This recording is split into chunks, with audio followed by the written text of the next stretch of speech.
Every night, you close your eyes and you quietly a little, without a sound. Somewhere between holding onto your last thoughts and completely losing consciousness, your brain just stops maintaining the story it calls you. Your memories are put on pause. The boundary between your body and the rest of the world begins to blur. For a few strange seconds, you're caught in this fragile in-between. You're not quite here, but you're not quite there either. Scientists call this the hypnagogic state, a liminal space. But for what it actually feels like, we don't really have a word. It's a corner of your mind where your brain does things it would never dare to do during the day. Things that feel too real to be made up, and honestly, a little too strange to be true. If you've ever jerked awake from a violent fall into nowhere, heard a voice call your name in an empty room, or spent years returning to a city that doesn't exist on any map, this is what's actually happening. Hypnic Jerk. You're drifting off. The day is finally letting go. A pleasant darkness washes over you, and then, for a split second, you completely plummet off a cliff. Your heart is suddenly beating in your throat. Your hands desperately grab the sheets. There was no cliff, of course, but the fall felt terrifyingly real. About 70% of us will feel this exact thing tonight. The common theory is that it's a primitive echo from our ancestors.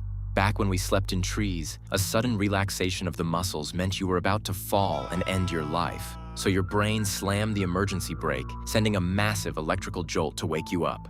You're left sitting there in the dark, confused, angry, with absolutely no audience. But there's another idea that's a lot more unsettling.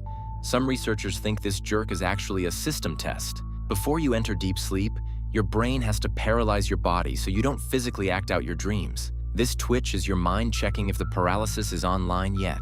If it's not, you get thrown back into reality. If it is, you just keep sleeping and you'll never even know it happened. Hypnogogia. There are nights when, right on the edge of sleep, you hear something. Not the house creaking, not a car outside, but something much closer. A voice. Your name, spoken clearly, right next to your ear, as if someone just leaned over your bed in the dark. You snap your eyes open. The room is completely empty, but you'd swear on your life the sound was real. This is the sensory playground of early sleep. You're hearing glitches in the most elegant ways here. You might catch fragments of a conversation you don't understand, music coming from nowhere, or a single word spoken in a voice you swear you recognize. But it hits all your senses. Some people see neon fractals blooming behind their eyelids. Others feel a phantom hand rest on their blanket, or suddenly smell something specific, like a campfire from a childhood summer. What's happening is that as your brain shuts down, it temporarily loses its coordination. It forgets where the external world ends and your internal thoughts begin, and the boundary just dissolves. You aren't hearing ghosts. You're just hearing the hum of your own CPU running in the dark. Exploding head syndrome. There's a phenomenon that affects roughly 1 in 5 people, yet nobody ever seems to talk about it. You're almost asleep.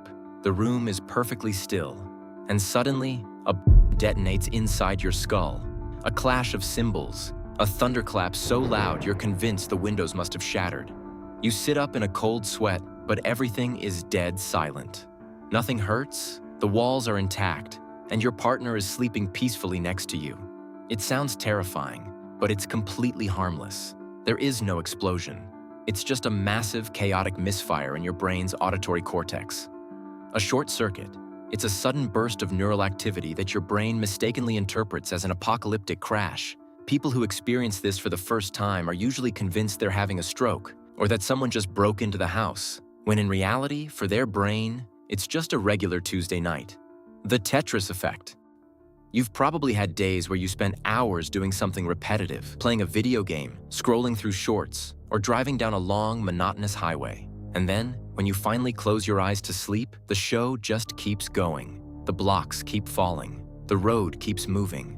The imagery loops behind your eyelids without your permission, and you can't find the stop. False awakening. There is a version of waking up that is actually a trap. You open your eyes. The room looks right. The morning light hits the wall exactly as it always does. You lazily reach for your phone, get out of bed, walk into the kitchen, turn on the kettle.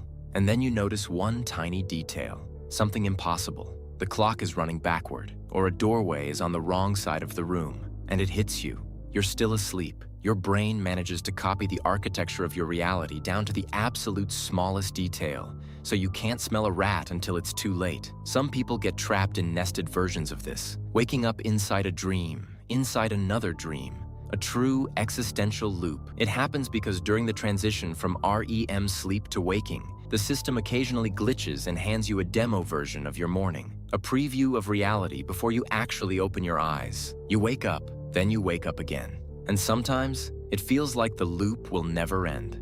Body schema distortion. Here is something almost nobody talks about, even though almost everyone has felt it at some point. You're lying in bed, smoothly drifting off, and suddenly you feel like your hand has become giant. It hasn't moved. It just feels the size of a couch. Meanwhile, your body has shrunk to the size of a grain of sand. Or the opposite. You feel like a weightless balloon, expanding until you press against the walls of the room from the inside. In neuroscience, this is a temporary glitch in your internal GPS. As your brain disconnects from the outside world, it stops receiving proprioceptive signals, the ones that constantly report where your limbs are, how big they are, and how they're positioned in space. The model of your body in your head loses its anchors and starts to drift. The world is fine. Your body is fine. Your brain just looked away for a second and lost track of you. And in that moment, you became infinite. The city. There is still no official psychological term for this, but if you've lived through it, you know exactly what I mean. There is a place in your head that you regularly return to in your dreams. It's not your apartment, your old school, or a street from your waking life. It's a location built entirely from scratch, an old abandoned park, a strange metropolis, an endless hotel, or a specific coastline. And this world is completely stable. It maintains its geography from dream to dream, year after year. You know its streets by heart. You know exactly where to turn to hit the river. You know what's hiding behind the fence of a house you've never actually visited in reality. Why render a brand new world from scratch every single night when you can just load an existing map? It reduces the cognitive load. Your brain built a whole city just to save energy. And right now, while you're watching this video, that city is standing there in the dark, empty, quiet, just waiting for you to fall asleep. The crossing. Here is a fact that might make you feel a little uneasy. You can never, in your entire life, remember the exact moment you fall asleep. It is physically impossible to capture from the inside. What it actually looks like is this. In the final seconds before you black out, your thoughts lose their logic. A sentence you were forming in your mind suddenly turns into a meaningless string of words. The plot breaks. Your internal narrator drops the thread of the story and, crucially, doesn't even notice. That moment of not noticing is the crossing of the border. From the outside, on EEG monitors, this transition is crystal clear. The brain's electrical rhythms instantly leap from alpha waves of relaxed wakefulness to the theta waves of early sleep. 1 second, and you're on the other shore. For a doctor watching the screen, the step is obvious. For you, it's invisible. You can never catch yourself slipping into sleep because the very act of trying to catch it is a command to wake up.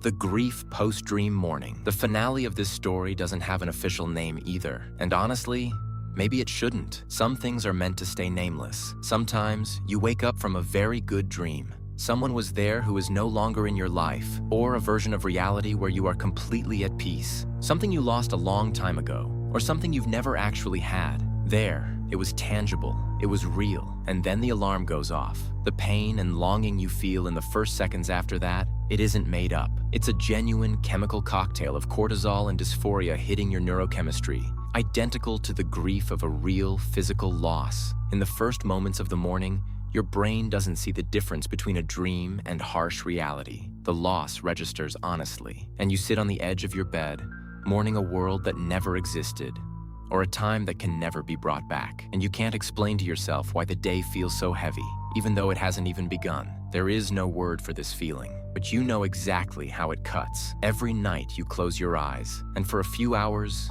you become someone else. You fall without a cliff. You hear voices in the void. You survive explosions that never happened. You wake up inside a simulation, and you walk through cities that aren't on any map. And then morning comes, and you forget most of it. But in that brief, fragile gap between yesterday and today, your brain puts on a show you will never see in the daylight. If anything on this list resonated with you, drop a comment about the last glitch your brain played on you. Let's see how many of us are out there. I'll see you in the next in between. Bye.